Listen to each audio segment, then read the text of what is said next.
Welcome members to another weekly market update. Before we begin, just to mention, I know I mentioned it on the other video, but especially for members, there was a discount for early bird that's expired now for the seminar on 30th of June through to 2nd of July. And but what I will do is all the price has gone up to the normal amount now.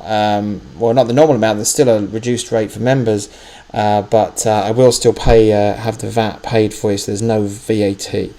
Managed to sort that out for you, and you should have an invitation. Some people have said they haven't got an invitation. I don't know why. Let me know if you haven't got one, because it's taking on now. Places are getting full, and the room is obviously booked for only for a certain size.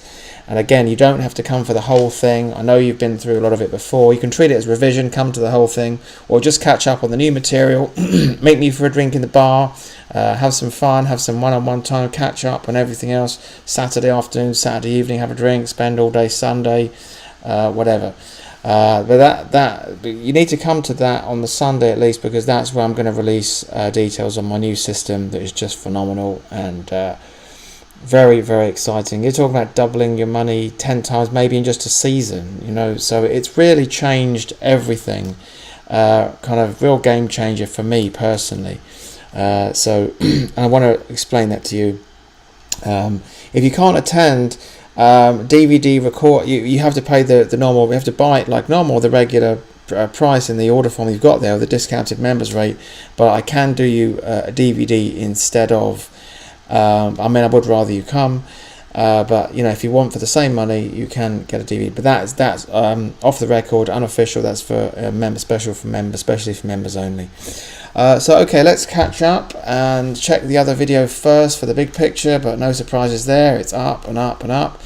And TTPH has done exactly what I hope it would. It held on to its support level there, and just waiting for its moving averages to catch up with its massive descent so far. And there it is. Moving averages finally bumping into it, went sideways for a bit, refueled, caught its breath, and then up she goes again.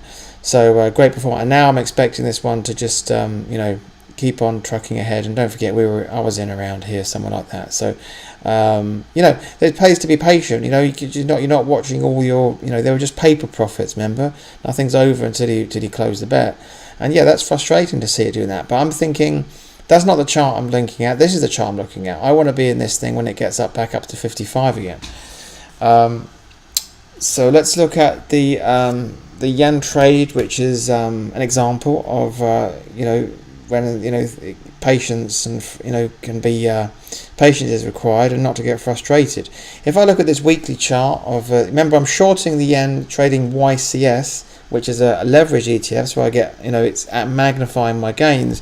But the chart in question is the FXY, which is the yen, and that is what I'm shorting the yen.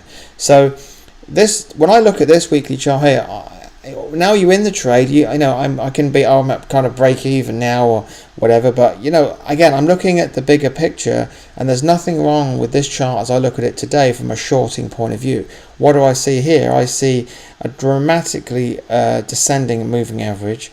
It had its big fall, which I shorted there, by the way, and now it's made its move back up. It tried an assault on the 40-week moving average to try and get back above it, failed because, understandably, usually because the moving average is going against the effort, and then it bounced right off of that. I shorted it here, down it goes, and it has another attempt, another assault on the dramatically low, falling moving average. Now, there's nothing to say that's not going to get back above it, in which case I'll close out the trade for a minor loss, if any loss at all. But the point is, as I see it now, nothing wrong with that. In fact, what I see now is another shorting point. If I had missed it before, this would actually be giving me another bite of the cherry, so to speak. There was the point there, bounced off, and it's trying again. If I was to enter here, I'd be looking to get around this level, 87, 88, and have a tight stop at 80, 85, 89. So that's how that one's going. Patience will hopefully be rewarded in the end. Let's look at Caterpillar. This is really great. As you know, I was in down there, so we've got like a 150 point rise there. It's been great, and no reason to back off on that. What I might do though is to lock in some profits. I think I've mentioned this before, but if this closes below 100, I'll get out of that one. What else do we have here? This is an example of a stock. Hang on, I'll disregard that. What else am I looking at here? STX. That one is still just chugging along sideways, and that's going there. Oh, I know what the one I was going to look at. So that's fine, but that's still even allowing a new entry point there, STX. Because that's just fine, and any time now that's just going to collide as it is. You can see it already with that descending rising moving average. That's a nice entry point that keeps giving us different chances to get in there, and it's still right on it. Now I was going to look at Amazon, because Amazon hit an important milestone this week, and I have to get a new computer as well, which is one reason why I'm not going to buy Apple. Right, Amazon. Now remember, I think I've mentioned to you before about psychological numbers and how important they are. I talk about 100, 200, 3,000. Amazon finally, look how it hesitated right below $1,000. That was obviously resistance, and then it finally closed on Friday for the first time above $1,000. Okay. Notice how, for anyone who knows the SV60 system, notice how it's gone SV60, but the SV60 system told you to get in right there. So that's been doing very well, riding up its 20-day moving average. That's the green line there, and hit resistance, and now hits a landmark. I am going to, the trouble with spread betting this one is that there's a huge amount of deposit required. But having said that, 25 pence or whatever, could get you in the trade.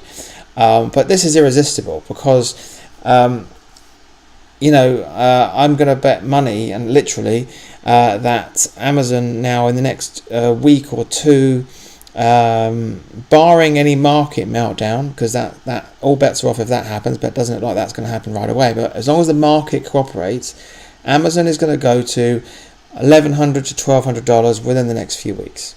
That's my bet, because talk about psychological numbers, that's right there, and it's not just a psychological number; it's an extremely beautiful chart.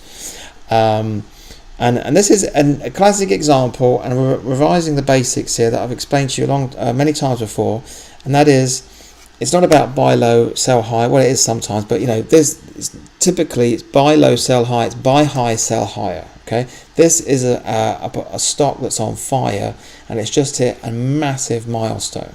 Now, what might happen in the meantime, and I hope it does, is that Amazon has a little pullback here, down to like 1,000 and whatever. As long as it closes, stay above 1,000. Then there might be a cheaper entry point, So, and this is one of those classic trade-offs. I could get in now and not get the best price, but then at least I'm on board. If I don't get in or wait for the best price, 1,001 or whatever, then I might miss it altogether. So it just it depends on personal preferences. Or what I could do is I could put a little bit in now, and if it comes back, I could put in a little bit later. Either way, the point is that Amazon, in all my trading experience, I'm going to be extremely surprised if that does not go up another $100 or even $200 in the next few weeks. And on a spread betting point of view, that's obviously because it's based on, everything comes down to points. So $1,000 is 10,000 points. So if it goes up $100, then 100 and then the decimal, so it's God, my math is awful sometimes. So if they're going to make $100 into 10,000 points. So there's 10,000 points on the table, $100 rise. So if I was to bet £1 a point, then obviously, and it goes up $100, I'm going to make £10,000. So that's the new trade I'm looking at here.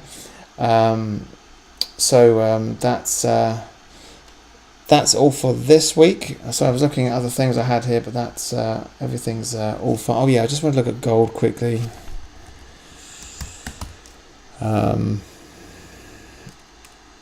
Yeah, gold is still in this what identifies as kind of a little uptrend here. Very shallow but concerted uptrend here, doing fine. And the pound,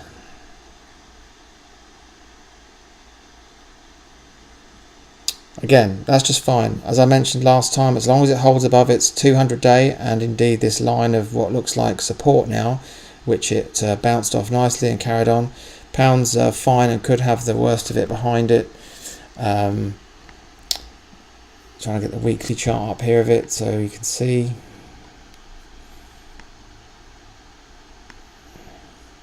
It's not happening, but anyway, yeah. So pound is fine, and that looks like good stuff there.